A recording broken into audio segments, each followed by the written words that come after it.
하나님 아버지, 예수 우리 왕이요, 그 이름이 얼마나 신비롭고 능력 있고 그리고 얼마나 겸손하고 평범한지, 그 주 예수 그리스도의 이름 앞에 마음이 설레이고 감격스러운 감사가 늘 넘칩니다.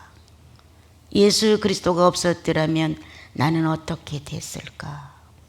그분을 만나지 못했더라면 나는 어떻게 됐을까? 간혹 마음을 심각해 하는 생각을 해보지요. 그분 만나 내 인생이 변화되었고 목표의식이 분명해졌고 사람답게 살아갈 수 있도록 기도도 알았고, 오늘도 성령 받은 성도들이 이 모여있는 자리에 우리 주님 좌정하사 영광과 존귀를 받으시옵소서. 인류의 많은 사람들이 주님을 향하여 소리치는 말, 이것 좀 주세요, 저것 좀 주세요 하는데 아직도 구속의 역사는 마감되지 않은 채 모든 인생들의 문제를 해결할 수 있는 것은 물질이 아니라 영혼이라는 것을 가르쳐 주시고 있는 주님 고맙습니다. 물질로 된 세상에서 물질로 흥황을 해보려고 하는 야망이 끊기고 사람답게 살아야지, 신적 존재로서 성령을 소유한 자로서의 삶을 바르게 살아야지 라는 신의 자식들다운 소망과 꿈을 갖게 하셨고, 어디에 어떻게 내가 있을지라도 마음에 함께 하시는 주의 성령과 다투지 않게 하소서. 주님 고맙습니다. 예수님의 이름으로 기도합니다.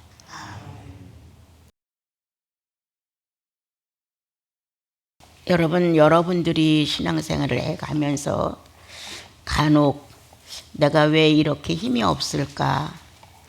내가 왜 이렇게 주님에 대한 의욕이 부진할까? 이러한 어떤 의문이 마음에 들어올 수가 있을 겁니다. 이대로 난 좋은가? 난 이대로 진행할 것인가? 아니면 어떤 색다른 내 마음에 조금은 변화가 와서 내가 새로운 어떤 방향의 주님을 또 깨닫고 터득하고 가야 할 것인가? 이렇게 내 작은 성장을 놓고 고민을 해보는 마음이 있는가? 간혹 이제 이런 마음이 저는 들어요. 야, 주님께서는 계속적으로 이 성경 한 권을 놓으시고 전 세계에 누구든지 구원받은 자 입을 통하여 말씀을 선포하게 하시는데, 참 그 중에는 의인 중에 의인이 있고 그 중에는 의인 중에 죄인도 있다.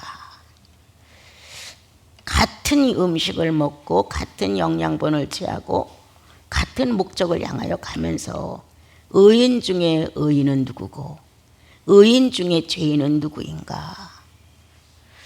이런 생각을 품어보면서 아비의 걱정거리 정도는 되지 않아야 한다. 이 세상을 살아가면서도 육체의 부모님의 근심거리 정도는 되지 않아야 됩니다. 부모들은 늘 자식을 애착하고 자식에 대하여 자기의 전부라도 다 내놓을 수 있는 그런 마음으로 살아갑니다, 여러분. 그런데 그 자식이 만약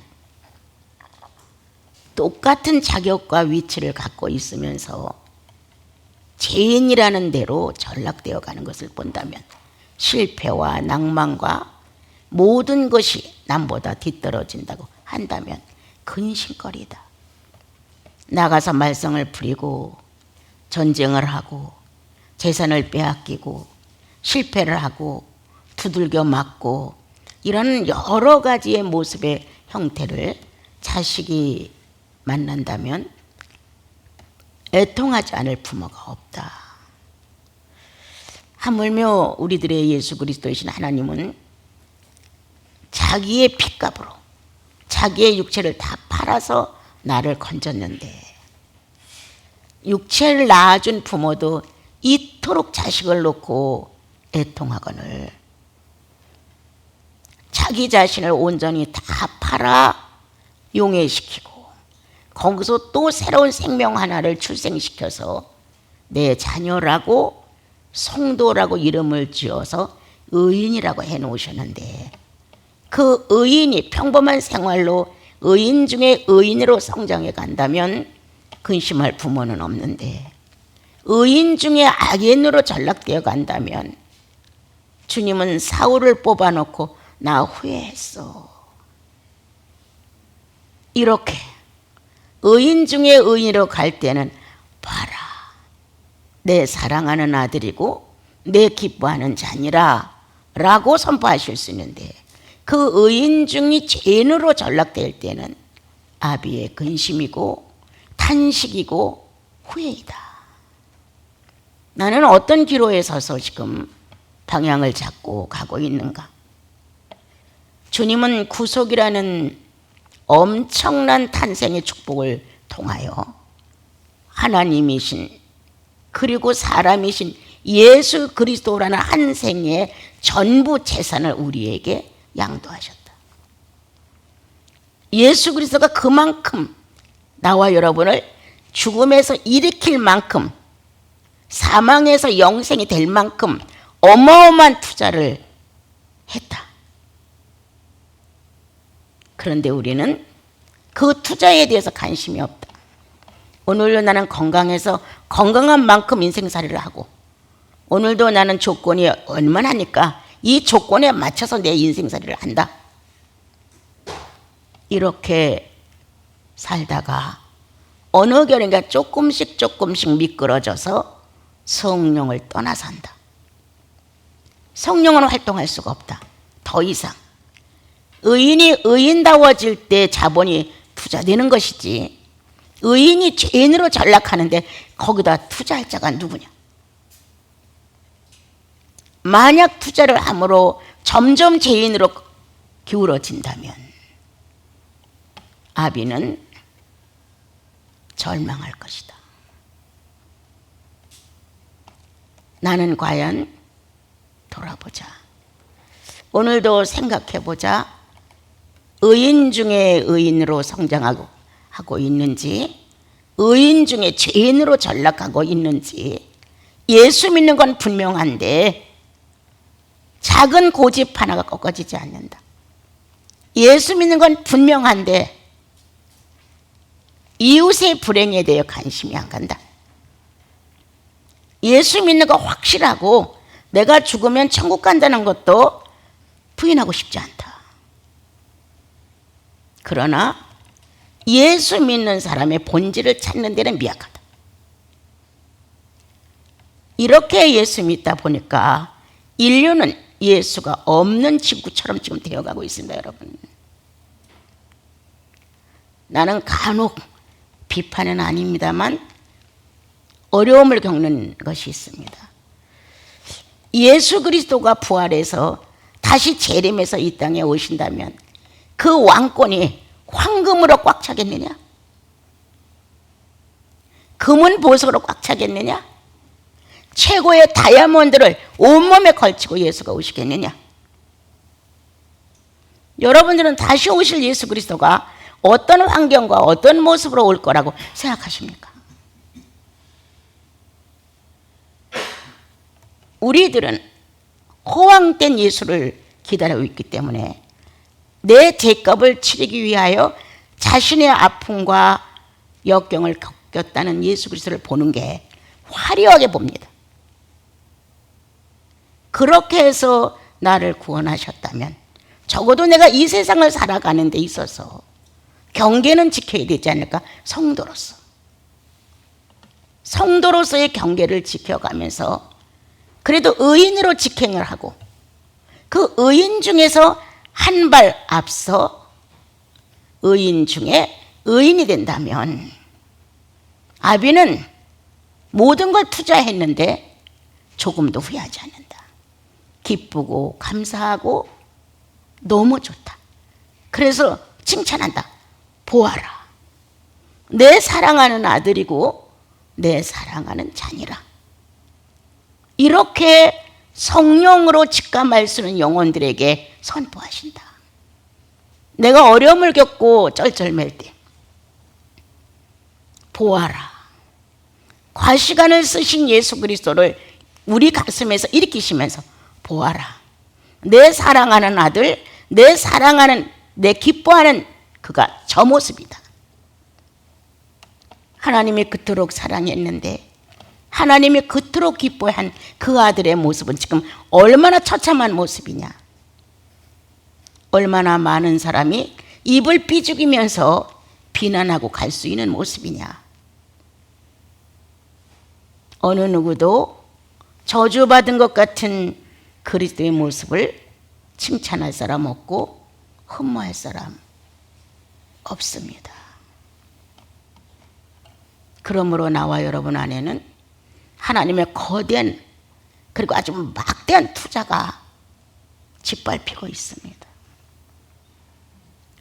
내가 나를 주님 앞에 고발하고 하나님의 사람으로서 의인으로서의 어떤 규모를 갖추고 인성을 예수가 쓰신 것으로 나도 쓸 수 있도록 주님이 새 창조를 하시는 일에는 그리스도의 생애가 들어가지 않으면 안 됩니다.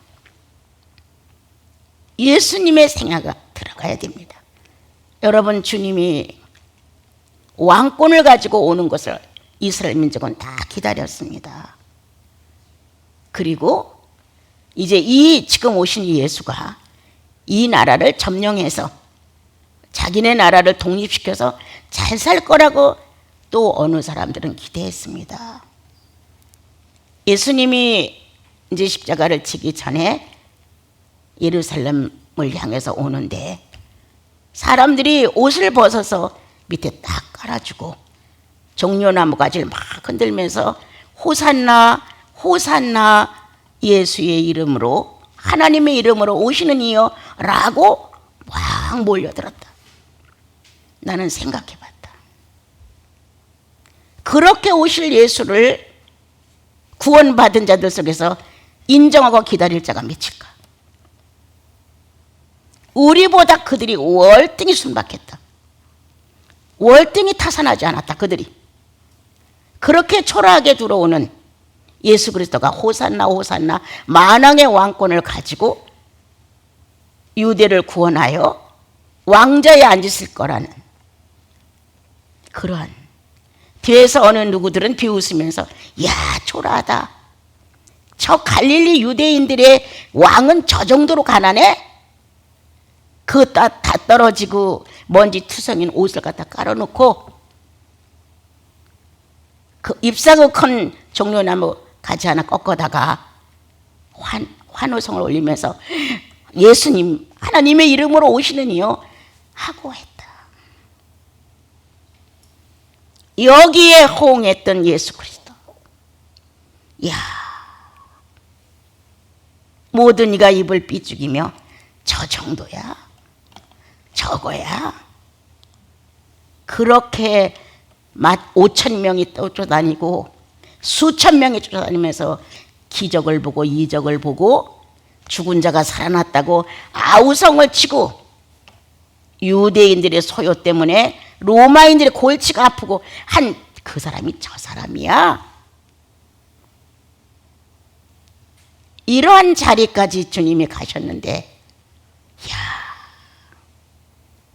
이게 정상적인 이성으로 할 수 있을까? 나 같은 사람 못해. 건방져서. 만왕의 왕으로 오시고 구세주로 오시고 메시아로 오실 예수께서 가난뱅이들의 옷자락에 서서 몇 가지의 종려나무를 가지고 흔들면서 왕이라고 소리치는데 난 거기에 만족할 수 없을 것 같아. 그 어린아이 같이 철부지 같은 그들의 환호성 속에 주님은 들어오셨다는 거.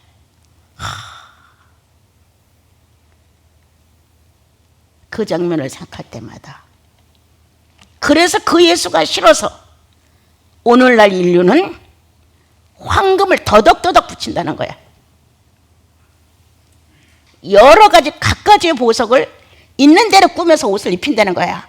예수님을 믿으면 이렇게 돼. 예수님은 이렇게 해. 예수님은 기도 응답을 다 해. 예수님은 어떤 분이야? 그래서 인류가 만들어 온 예수님은 없어요. 이렇게 자기들이 원하는 예수님은 있어도 아까 취소해요. 하나님이 만든 예수가 없다는 거예요. 나 윤배배, 너 그렇게 할 수 있어. 가난뱅이들의 옷을 벗어 깔아주고 몇몇 되지 않은 무리 속에서 호산나라고 소리치면서 가지 몇 개 꺾어들고 대환영을 한다고 하는데 거기에 너 응할 수 있어? 나 못해요. 자신이 없어요. 거기에 응할 수 있는 자존심이 없어요. 거기에 응할 수 있었다는 것은 어마어마한 자존심이에요, 여러분. 우린 좋은 것만 선택해 자존심을 생각하죠? 아니요. 어떤 것도 가리지 않는다. 그것이 하나님의 경륜 속에 한 과정이라면 주님은 그대로 받아들였다. 나는 그 과정이 싫다. 왜 그렇게 해야 돼? 떳떳하게. 제사장들, 바리새인, 서기관, 그 많은 사람들이 우러러보고 존경하면서 비단을 깔아서 예루살렘으로 들어오시는 예수 그리스도를 향하여 무릎을 꿇고 부복을 하고 여호와 이름을 찬송한다면 몰라도 저런 환경에 주님은 바보신가? 저걸 어떻게 용납할 수 있었을까? 이 환경을. 그런데 아무 말씀도 안 하시고 그대로 그들의 환영에 응하신 예수 그리스도. 어마어마한 자존심이다. 비록 지금 이렇게 초라하고 아무것도 아닌 가난뱅이들의 소리 속에 존재하는 예수 그리스도가 훗날 하늘과 땅이 일치되는 어떤 순간의 재림의 때 정말 왕권의 엄청난 모습을 가지고 오실 것인데 상상하지 마십시오. 황금으로 둘러싸여 올 거라고. 다시 오실 예수 그리스도가 절대로 모든 백성의 대환영을 받으면서 면류관을 쓰고 금면류관을 쓰고 양쪽의 권위에 지팡이에 다이아몬드를 받고 이렇게 오시고 상상하지 마십시오. 예수의 오심은 죄인의 친구였습니다. 가난한 자들의 아비셨습니다. 그렇게 오셨습니다. 우리가 기대하는 그러한 모습이 아닌 하나님께서 원하시는 모습으로 이 땅에 오셨고 또 오실 것입니다, 여러분. 호황기가 없는 예수를 사랑해야 돼요. 호황기 많은 예수는 우리와는 관계가 없는 것 같아요. 오늘 그런 생각이 들었어요. 의인 중에 의인으로 성장하는 사람이 있는가 하면 의인 중에 죄인 중으로 빠져나가는데 이와 같은 자기들의 메마름을 아는가? 성령 받은 사람은 반드시 하게끔 되어 있습니다. 그리고 어떠한 상황 중에서도 주님은 뭔가 느낌이라도 허락합니다. 그래서 삐뚤어진 나와 여러분의 자세를 가르쳐 줍니다. 저렇게 가난뱅이들 속에 사는 것보다 그래도 중력 이상의 사람들을 상대하지, 저렇게 무식한 사람들 속에 있는 것보다 그래도 좀 학식이 있고 뭔가 배운 사람들 속에 있어야지, 이렇게 생각하는 우리의 마음. 행여나 황금면류관에 다이아몬드 박힌 지팡이를 가지고 예수께서 오실 거라는 생각을 하셨다면 오늘 바꾸십시오. 그렇게 오실 것입니다. 죄인의 친구로, 가난한 자의 아비로 그렇게 오실 것입니다. 남루한 옷자락을 밟아가며 몇 가지 안 되는 종려나무 가지 속에서 할렐루야 하면서 외치는 그 자리에 그분은 부끄럽지 않아. 나 수치스럽지 않아. 아버지의 목적은 바로 이들의 구세주가 되는 것이다. 이렇게 자신의 성공과 화려함에다 놓지 아니하시고 하나님이 원하시는 수준에서 그는 인류의 구세주가 되셨습니다. 여러분, 행여나 우리가 예수 그리스도를 잘못 알고 있지 않는가? 그리고 다시 오실 예수는 어떤 예수일까? 이제 나와 여러분 속에 성령을 통하여 예수 그리스도가 존재하십니다. 오셨습니다. 그러한데 아직도 나는 식사의 차별이 크다, 의상의 차별이 크다, 만나는 사람의 차별이 크다, 이렇게 나와 여러분의 모든 것들은 세상살이가 우수하다는, 그래도 중류추 이상의 모습 속에서 나만 관리 잘하면 됐지 뭐, 난 그 사람들을 본받지는 않을 거야, 이건 뻔뻔스러운 말입니다. 마음이 빼앗겨집니다. 뇌가 빼앗겨집니다. 뇌의 생각과 마음이 빼앗겨지기 때문에 자신도 모르게 지식 있는 사람의 흉내를 내고 싶어요.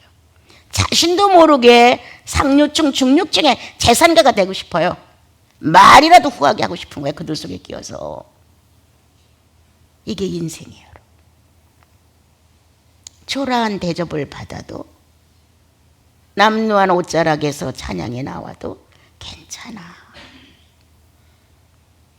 멋있는 옷을 입으시고 권위가 든든한 다이아몬드의 지팡이를 안 집어도 그분 그대로의 모습이 나를 울린다. 입었던 옷 그대로 부활 시에도 동일하셨습니다. 오실 예수님 또한 모든 이가 다 거부하지 않고 받아들일 수 있는 조건으로 오실 것입니다. 난 안 돼, 가난해서 안 돼, 저렇게 화려하고 찬란한 곳에 내가 어떻게 응할 수가 있어, 이렇게 안 오십니다. 그분의 오심은 수만 상태의 성도들에 맞춰서 오십니다. 이 사람은 이런 대로 그분을 환영할 것이고 저 사람은 저런 수준에서 그분을 환영할 것입니다. 나는 어느 정도의 비율로 예수 그리스도를 환영할 것인가? 그것은 여러분들의 영적 상태에 있습니다. 예수님처럼 겸손의 다이아몬드가 들어갔겠죠. 우리가 바라는 수십억, 수억의 다이아몬드가 아닌 예수의 희생의 피가 적혀있는 다이아몬드가 붙었겠죠. 수없이 뺨을 맞고 침뱉음을 받고 수모를 겪은 예수 그리스도가 만약에 황금이었다면 주님은 영원히 썩지 않는 인격 보상에 대하여 황금을 갖고 오시겠죠. 작은 것 하나도 양보하지 못하는 나와 여러분, 예수 믿는다는 소리는 철철 흘러나가는데 사실 우리는 그렇게 예수 그리스도와 같은 조금이라도 흉내라도 좀 내려고 주님께 안타까워하는 마음조차도 때때로는 없는 것 같아요. 이건 내 고백일 수가 있습니다. 여러분, 어떤 때는 머리가 많이 타산을 해요. 이런 일을 하면 이만침이 들어가는데, 이런 일을 하면 이만침이 들어가는데, 또 어느 이런 소식을 듣고 여기는 이 정도를 보내야 되는데, 이렇게 이제 내 머리가 타산을 해요. 그러다가 뜻하지 않은 헌금이 오면 이건 안 온 거야. 이렇게 이건 안 온 거야. 써야 할 것을 계획하다가 헌금이 딱 들어왔단 말이에요. 그러면 이건 안 온 거야. 그리고 쓸만한 곳에 그대로 다 써버립니다. 주님이 필요하셔서 주께서 보내셨고 그 계획에서 내가 타산하고 있으니까 주님이 쓰라고 보내셨단 말이에요. 이렇게 수십 년을 지금까지 해왔어요. 어제도 청년 집회를 하면서 이거 불 피워서 고기 구워주는 거 너무 덥다고 그랬어요. 그럼 어떻게 점심 한 끼를 먹이느냐. 그래도 솔찬히 왔어요. 청년들이. 그래서 스데반과 의견을 모았죠. 그러면 우리 간단히 시원한 걸로 하자. 그래서 치킨하고 피자하고 김밥하고 수박하고 음료수 사는데 이거 수십만 원이에요. 30명분을 사는데 다 됐는지 안 됐는지 그건 저는 모르겠어요. 타산했다면 머리로 이 정도는 드는데, 그런데 그냥 카드로 다 끊었어요. 그리고 했어요. 주님은 거기에 마친 헌금을 보내셨어요. 나는 늘 당신은 당신의 일을 이렇게 충실히 잘하십니다. 어떻게 이렇게 멋있는 일을 당신은 수십 년 이 장애인을 놓고 일을 하셨습니까? 옛날에는 그랬어요. 주님 왜 강사비는 안 줘요? 강사비도 줘야죠. 하라고 첫 해에 헌금이 들어왔는데, 그 전에 여기 저 밑에 집에 윤전도사라는 분이 한 분 계셨어요. 그분을 데려다가 내가 강의 시간을 좀 줬었어요. 그래서 그분은 몽땅 갖다 줬어요. 그분이 강의 좀 했으니까 나는 괜찮으니까. 그러고 난 그 뒤에 주님은 저에게 강사비를 집회만 끝나면 주셨어요. 거의 10년 이상 강사비 없었어요. 전혀 없었어요. 우리 형제 자매님들이 전적인 헌신으로 노동을 많이 해줬어요. 나시린 수도원 무서운 힘이 있습니다.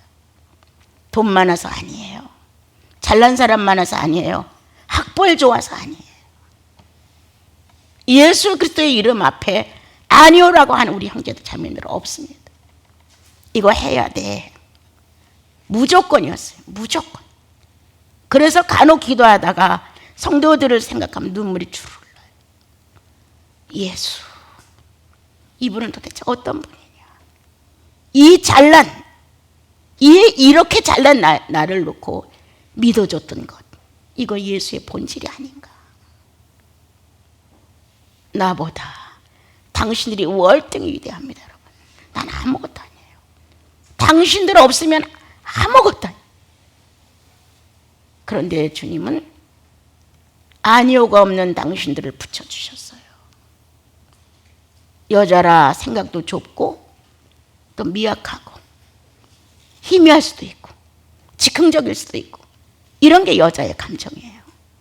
그런데도 불구하고 나시린 수도원의 형제 자매님들은 아니오가 없었어요. 이렇게 축복한 주님, 헌금이 들어오고 안 들어오가 아니라 아이들 보내주며 벅찼어요. 처음에 집회를 넣다 이렇게 들어오는데 아이들이 한쪽으로 이렇게 몰려 있었어요. 청년들이. 그리고 나중에 조금 지나니까 뒤까지 이렇게 쫙 차왔어요. 이 산속이 뭐라고. 서울에서 몇 시간을 걸려서 이렇게 많은 성도들이 왔다고 하는 것. 이야, 이건 누가 붙들어서 여기까지 오겠느냐. 그리고 왜 이렇게들 잘났어. 그냥 삐죽삐죽 키도 크고 그냥 잘나고 또 저마다 그래도 주님을 그리는 마음이 있어서 그렇게 지루한 시간도 아주 끄떡들도 안 하고 듣고 있었어요. 예수, 그분이 풍기는 능력, 그분이 쏟는 향기, 그분이 전달하시는 지혜, 예수다. 예수가 나올 수 있는 육체가 되어야 된다. 우리는. 나는 여러분들에게 뭐 요구하지 않습니다. 사생활 중에서 주님이 나오도록 해주십시오. 여러분들의 육체를 타고 예수님이 나와야 합니다. 나는 청년들에게 이 시대에 맞는 청년들이 되길 바라지 않아요. 좀 뒤떨어진다 해도 부족하다고 해도 예수 그리스도를 장창하게 선포할 수 있는 당당하게 그러한 청년들이 꼭 목사님이 돼서는 아니에요. 각자의 자기 삶 속에서 예수가 살아계신 거예요. 그 예수 그리스도가 살아있는 인격체들이 한 가정을 똘똘 뭉쳐나가는 거예요. 부부와 그리고 자식들이 한 덩어리가 되는 거예요. 성경에 어긋나거나 성령의 감동에 어긋나는 것은 절대적으로 서로가 하지 맙시다. 이건 아니요. 우리가 나가서 선교는 못해도, 우리가 순교는 못해도, 선교도 못해도 성령을 해방하지는 맙시다. 우리 사생활 중에 예수만한 인격은 성령을 존중해야 하고, 이러한 살아있는 가정이 됐으면 참 좋겠습니다. 오늘 잠깐 읽은 이 오바다의 이웃의 불행을 방관하는 건 얼마 전에 전했던 것 같아요. 불행을 놓고 내 거 아니니까 관심 없는 것, 어려움을 겪는데 오히려 불을 지르는 것. 난 늘 어려움을 겪는 형제 자매들의 사건 앞에 휘발유를 끊지 마라, 기름을 갖다 붓지 마라, 더 활활 탄다. 예수인은 타는 불을 꺼주는 거예요. 물을 갖다 끼워서 빨리 정리를 해줘야 되는데 오히려 거기다가 다른 거를 더 주어서 문제를 크게 만들어요. 여러분, 우리 예수 믿고 그동안 쓸데없는 말 많이 해서 남의 사건에 화를 더 부추기지 않았나. 아무렇지도 않고 평범하게 살고 있는데 만나 쓸데없는 교제하다가 이간질해서 상대가 신음하게끔 만들지 않았나. 전혀 안 들었으면 문제가 안 됐는데 듣고 나니까 그때부터 간격이 생겨. 듣고 나니까 모든 것이 다 거기다 초점을 맞춰서 자기를 본 것 같은 거예요. 이러므로 우리는 나 한 사람이 성령을 우대하고 그 뜻에 맞춰 산다고 하면서 얼마나 많이 화를 불러 일으켰을까. 남의 잘못에, 남의 불행에, 남의 역경에 만약에 방관하는 것조차는 조금 난 괜찮은 것 같은 거야. 그런데 오히려 아니야. 찾아가서 만나, 길에서 만나, 어떻게 하다 만나. 그리고는 형제자매들의 칭찬보다는 형제자매들의 약점을 얘기하게 되죠. 전혀 모르고 있는 깨끗한 마음 안에다가 엄청난 수라작을 만들어주죠. 아, 그때 만나서 그 사람이 너한테 그런 말 했어. 이런 식.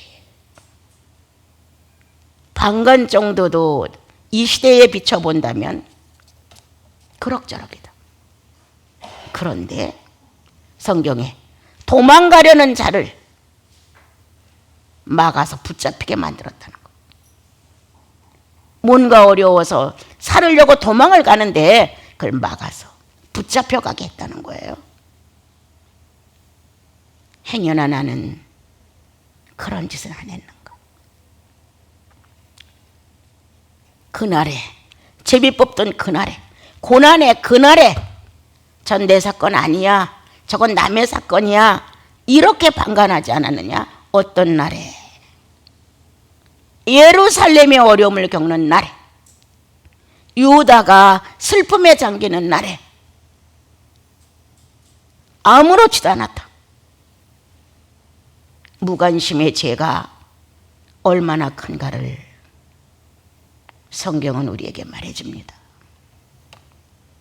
성령은 나를 조직하고 나를 만들어서 바깥에 내놓은 동력자 중 하나입니다. 성부와 성자와 성령께서. 그 성령이 성도의 신분 안에, 심령 안에 오셨단 말이에요. 어떤 관심이냐? 창조주의 관심이다. 어떤 관심이냐? 죄인을 살리는 관심이다. 어떤 관심이냐? 인격의 부조리가 자꾸 나오고 인격이 비인격적으로 흘러가는 거 막아야 한다. 이렇게 우리는 서로 진리의 한 사람이 되기를 바라는 아내의 지독한 애정, 남편의 지독한 애정, 그건 아니요. 자식을 사랑한다면 어떤 교훈보다는 성령을 거스르지 마. 아비의 부탁은 그것뿐이다. 잘 살고 못 사는 건 나는 관심 없어. 그건 너희들에게 달린 거고, 내가 성도로서, 내가 하나님을 믿는 아버지로서 난 부탁한다. 어떤 상황이 와도 성령을 거부하지 마라. 이렇게 성령과 합의하여 사는 것을 부탁할 수 있는 아버지. 어린 자녀를 거느리고 있는 부모들은 그건 거짓이야. 거짓을 어릴 때부터 책망해 주지 않으면 못 고칩니다, 여러분. 그리고 잘못을 딱 했을 때 그 잘못에 대해 이건 아니지, 한번 판단해봐. 이거를 내가 이렇게 했을 때 너는 어떻게 생각하니? 반대로 놓고 생각을 해보게 되면 아, 내가 잘못했구나, 내가 거짓을 했구나, 무언가를 발견하게 됩니다. 그래서 이건 엄마는 싫어해, 아빠도 싫어해, 너와 가까이 지내는 사람들은 다 이걸 싫어해. 또한 이건 내가 이렇게 안 했어, 이것 때문에 했어요, 이렇게 막 변명을, 무언가가 삐뚤어졌다면, 누군가가 이걸 그렇게 해놨다면, 일단 그게 누구를 붙들고 이 말이 나왔다면 나는 안 했어도 그렇게 한 사람이 있을 거란 말이에요. 그러면 나만 빠져나가려고 하지 말라는 거야. 나는 그런 일이 있었나 이렇게 해야 되는데 막 나는 안 했고 어쩌고 저쩌고 내가 오기 전에 벌써 이렇게 돼 있었고, 너무 이러는 거예요. 우리는 이러므로 인하여 상대가 죄를 짓는 일에 불을 붙인다. 상대가 감정을 쏟는 일에 우리는 기름을 부어버리고 만다. 이러므로 인하여 나와 여러분은 방관자, 그것도 어느 정도 괜찮다니까요. 방관자보다 월등해요 지금 우리는. 그래서 전쟁터로 만든다. 한 가정을 전쟁터로, 아무것도 모르고 그냥 순수하게 사는 형제 자매들 속에 들어가 전쟁터를 만든다. 이렇게 우리들은 진리이신 그리스도를 모시고 살면서도 아직도 성장되지 못한 모습 앞에 고백해야 한다. 오만스러운 말투 얼마나 우리 많이 씁니까? 뭔가 내가 너보다 판단이 옳다는 교만스러운 자태, 내가 너보다 뭔가는 더 지녔다는 건방짐 얼마나 많습니까? 내가 너 같은 자에게 왜 무시를 당해? 이건 무시당하는 거 아니에요, 여러분. 그런데 이 죄인의 마음은 무시당한다고 생각해요. 이것이 내가 죄인으로 있었을 때 나를 방관했기 때문이다. 내가 나를 봤을 때 내가 성령을 따라 살지 않는 비진리의 행위를 했을 때 나를 용서했다는 거야. 그냥 저 사람은 거짓말해도 안 돼, 나는 거짓말해도 괜찮아. 나를 너무 많이 용서하고 너무 많이 관용했어. 나를 방관했다는 거야. 그러므로 인하여 나 자신을 죄인으로 부풀려 놨어.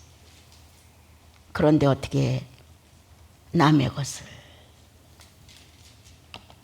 그렇게 아까워하겠어요?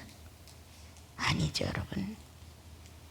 오늘 예수인의 마음은 조금 더 진실해서 나 자신이 악한 거에 대해 방관하지 마라. 책망해라. 또한 이웃의 어려움에 대하여 방관하지 마라. 또한 어떠한 사건을 트집잡아 만들지 마라. 예수인은 평화예요. 이 평화로 살아가는 가정에 둘이냐, 둘이 화목해봐라. 성령이 그 안에서 얼마나 아름답게 하시는가. 셋이냐, 셋이 화목해봐라. 얼마나 보기 좋으냐. 보기에 좋았더라. 우리가 모이는 가장 작은 단위 두세 사람, 이렇게 두세 사람이 모였느냐? 거기서 평화해봐라. 저마다 새로운 지식이 지각을 타고 신선한 것으로 성령 충만을 제공하지 않겠느냐. 성도의 순결함은 성령 충만의 길입니다. 성도의 진실함은 성령 충만의 인격입니다. 여러분, 이런 것들이 우리 생활 속에서 배제되지 않기를 바라고, 여러분, 우리는 기도 집회를 하고 있습니다. 시대의 어려움을 조금이나마 주님과 동력하고 싶어서. 그러나 사생활도 돌아보십시오. 그 사역에 우리가 동참하여 시대의 어두움에 주님이 일하실 일을 우리가 협조하지만 내 개인으로 돌아와서 나의 상태는 어떤가 돌아봐 주십시오. 그리고 또한 전쟁을 만나 재해를 만나 어려운 상황 속에 있는 이웃에 대하여 내 나라 아니니까, 저건 내 사건 아니니까, 내 가정의 일이 아니야, 이렇게 버리지 마십시오. 내 나라 사건이야, 내 가정의 사건이야, 내 형제 자매의 사건이야, 이렇게 친근하게 받아들여서 마음 안에 늘 희생을 가지십시오. 내가 여러분과 다퉜다면 전혀 네가 잘못했지 내가 잘못했지를 따지지 않고 평화를 선언하십시오. 내가 부족하기 때문이었다고. 그래서 나시린 식구들은 옳고 그름을 선별하는 자가 아니라 옳고 그름을 나에게 적응시켜서 내 잘못이야, 내 부족이야, 내가 좀 더 성장했더라면 모든 걸 용납하고 용서하고 그렇게 했을 텐데, 이렇게 하시면서 여러분들의 신앙생활에 능력 있기를 원합니다. 기도에서 능력 오지 않아요. 우리들이 하는 그 욕망적인 기도 가지고는 오염만 돼요. 영혼이 더럽혀져. 아버지의 뜻대로 되라고 하는 최상의 기도를 하시면서 우리는 자기 자신을 정리하셔야 돼요. 그래서 이 시대에 하나님의 의인들이 의인다웠다고. 누군가가 성경을 집필한다 합시다. 그들이 한 시대의 어두움을 막았다고. 자신들의 사소한 것들을 돌아보며 탄식했노라고. 그래서 느네웨가 짐승에 이르기까지 금식했던 것처럼 신앙이 깊든 신앙이 얕든 가리지 아니하고 몽땅 다 시대에 동참해주는 기도자들이 되고, 한 가정에 좋을 때만 하호하지 말고 나쁠 때 좋을 때를 가리지 않고 기도가 있는 가정을 만들어 주십시오. 여러분 스스로가 기도에 미약한 사람들 아니에요? 지금 한번 돌아봐 주세요. 찬양에 인색한 사람들 아니에요? 무언가 용서하고 상대를 좀 도와주는 이러한 인격의 부족함이 있는 거 아니에요, 여러분? 오늘 작은 내용 중에 첫째, 자신을 방관하지 마라. 이웃의 불행을 방관하지 마라. 어떻든 간에 나와 여러분은 예수의 협조자가 되어야 한다. 그러므로 어려운 자, 슬픈 자, 배신당한 자, 아픈 자, 곤고한 자 가리지 말고 그냥 도울 수 있으면 도와라. 더더욱이 여러 번께 내가 권면하는 한마디는 기도로 협력해달라. 어떻게 이걸 다 찾아다니면서 무엇을 하겠어요? 과부처럼 우는 자, 고아처럼 신음하는 자, 병들어 당장 죽게 된 자 많아. 인류에는 이러한 불행을 성경에서 보면 꽉꽉 차 있어요. 성경 보시면서 혈류증 앓은 여인을 보느냐 기도해라. 그와 같은 환자들을 위하여. 가룟 유다처럼 예수 그리스도를 팔아먹으려고 유혹을 당하고 있느냐, 그런 사람을 위해 기도하라. 이렇게 나와 여러분은 인류의 고장난 부분들을 놓고 기도하는 자, 염려하는 자, 하나님의 거룩한 뜻에 동참해 가는 자가 되어주시기를 참으로